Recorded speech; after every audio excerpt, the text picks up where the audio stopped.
Hi ಎಲ್ರಿಗೂ ನಮಸ್ಕಾರ. ಇವತ್ತು ನಾನು ಈಸಿಯಾಗಿ ಸಿಂಪಲ್ಲಾಗಿ ಫ್ರೆಂಚ್ ಫ್ರೈಸ್ ಮಾಡೋದು ಹೇಗೆ ಅಂತ ನಿಮ್ಮ ಜೊತೆ ಶೇರ್ ಮಾಡ್ತಾ ಇದ್ದೀನಿ. ನೋಡಿ ಫ್ರೆಂಡ್ಸ್, ಇಲ್ಲಿ ನಾನು ಸುಮಾರು ಒಂದು ಅರ್ಧ KGಗಿಂತ ಜಾಸ್ತಿ ಅಂದರೆ ಒಂದು 5-6 ಪೊಟ್ಯಾಟೋನ ಮೀಡಿಯಮ್ ಸೈಜು 5-6 ಪೊಟ್ಯಾಟೋನ ಇಲ್ಲಿ ತೊಗೊಂಡಿದ್ದೀನಿ. ಅದ್ರ ಮೇಲೆ ಮಣ್ಣು ಟೆಸ್ಟ್ ಇರುತ್ತಲ್ವ, ಅದರಿಂದ ತೊಳೆದ್ಬಿಟ್ಟು ಇಲ್ಲಿ ತೊಗೊಂಡಿದ್ದೀನಿ. ನನ್ನ ಮಗಳಿಗೆ ಫ್ರೆಂಚ್ ಫ್ರೈಸ್ ಅಂದರೆ ತುಂಬಾ ಇಷ್ಟ. ಈ ಪೊಟ್ಯಾಟೊ ಮೇಲೆ ಸಿಪ್ಪೆ ಇರುತ್ತಲ್ವ, ಅದನ್ನು ಒಂದು ಪೀಲರ್ ತೊಗೊಂಡು ನೀಟಾಗಿ ಪೀಲ್ ಮಾಡಬೇಕಾಗತ್ತೆ. ಅಂದರೆ ಸಿಪ್ಪೆ ಎಲ್ಲ ತೆಗಿಬೇಕಾಗತ್ತೆ. ನಾನು ಈ ಸಿಪ್ಪೆ ಎಲ್ಲ ತೆಗಿಯೋದಕ್ಕೆ ಅದೇ ಕುಕುಂಬರ್ ಪೀಲರ್ ಇರುತ್ತಲ್ವ, ಅದನ್ನು ಯೂಸ್ ಮಾಡಿ ತೆಗಿತಾ ಇದ್ದೀನಿ. ಇದೇ ಥರ ತೊಗೊಂಡಿರೋ ಎಲ್ಲ ಪೊಟ್ಯಾಟೊ ಸಿಪ್ಪೆ ತೆಗೆದುಬಿಟ್ಟು ಇಟ್ಕೊತೀನಿ. ಇದು ಸಿಪ್ಪೆ ತೆಗೆದುಬಿಟ್ಟೆ ಮಾಡಬೇಕು. ಆಲೂಗೆಡ್ಡೆ ಸಿಪ್ಪೆ ತೆಗೆದುಬಿಟ್ಟೆ ಈ ಫ್ರೆಂಚ್ ಫ್ರೈಸ್ನ ಮಾಡಬೇಕಾಗತ್ತೆ. ಇದು ಸಿಪ್ಪೆ ಎಲ್ಲ ತೆಗೆದಾದ್ಮೇಲೆ ತೊಗೊಂಡಿರೋ ಪೊಟ್ಯಾಟೋನ ಮತ್ತೆ ಒಂದು ಸಲ ನಾನು ತೊಳಿತಾ ಇದ್ದೀನಿ, ಆಲೂಗೆಡ್ಡೆನ. ಅದಾದಮೇಲೆ ನಾವು ನೈಫ್ ಸಹಾಯದಿಂದ ಸಣ್ಣದಾಗಿ ನಮಗೆ ಯಾವ ಶೇಪಿಗೆ ಬೇಕು ಅಂದರೆ ಉದ್ದುದ್ದಕ್ಕೆ ಕಟ್ ಮಾಡಬೇಕು. ಫ್ರೆಂಚ್ ಫ್ರೈಸ್ ಅಂದರೆ ಈ ಥರ ಕಟ್ ಮಾಡ್ಕೋಬೇಕಾಗತ್ತೆ. ತೊಗೊಂಡಿರೋ ಎಲ್ಲ ಆಲೂಗೆಡ್ಡೆನೂ ನಾನು ಒಂದೇ ಸೈಜಲ್ಲಿ ಅಂದರೆ ಹೆಚ್ಚು ಕಮ್ಮಿ ಆಗ್ಬೋದು, ಈ ಥರ ಉದ್ದುದ್ದಕ್ಕೆ ಸ್ಲೈಸಾಗಿ ಕಟ್ ಮಾಡ್ಕೊತಾ ಇದ್ದೀನಿ.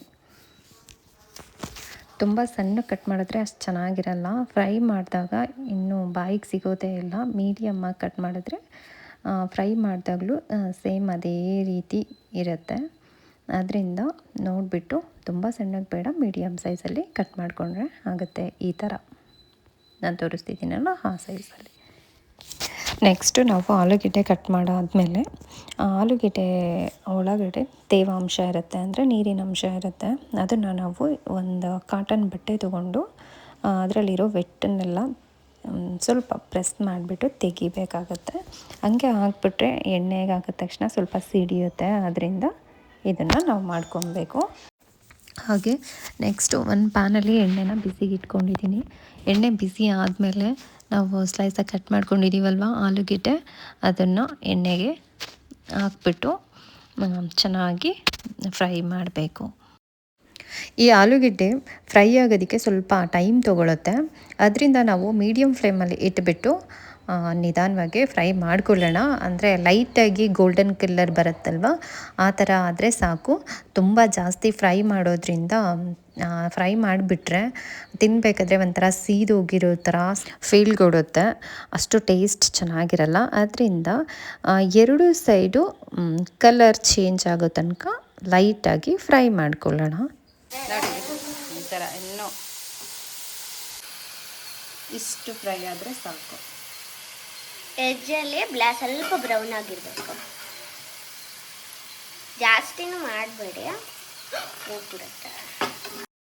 ಇನ್ನು ಉಳಿದಿರೋದನ್ನು ಅಷ್ಟೇ ಮತ್ತೆ ಎಣ್ಣೆಗೆ ಹಾಕಿ ಚೆನ್ನಾಗಿ ಫ್ರೈ ಮಾಡಿ ತೆಗೆದಿಟ್ಕೊತೀನಿ.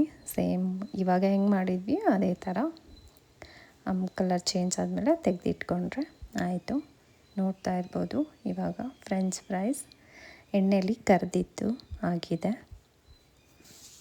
ಅದನ್ನು ನಾನಿವಾಗ ಒಂದು ಬೇರೆ ಬೌಲ್ಗೆ ಶಿಫ್ಟ್ ಮಾಡ್ಕೊತಾ ಇದ್ದೀನಿ.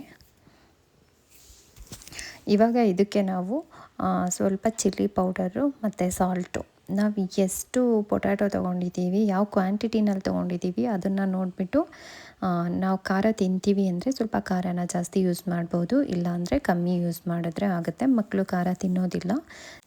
ರುಚಿಗೆ ತಕ್ಕಷ್ಟು ಉಪ್ಪು ಮತ್ತು ನಾನಿಲ್ಲಿ ಚಾಟ್ ಮಸಾಲಾನ ಯೂಸ್ ಮಾಡಿದ್ದೀನಿ. ಚಾಟ್ ಮಸಾಲ ಯೂಸ್ ಮಾಡೋದ್ರಿಂದ ಟೇಸ್ಟು ಚೆನ್ನಾಗಿರುತ್ತೆ, ಒಂಥರ ಡಿಫ್ರೆಂಟ್ ಆಗಿರುತ್ತೆ.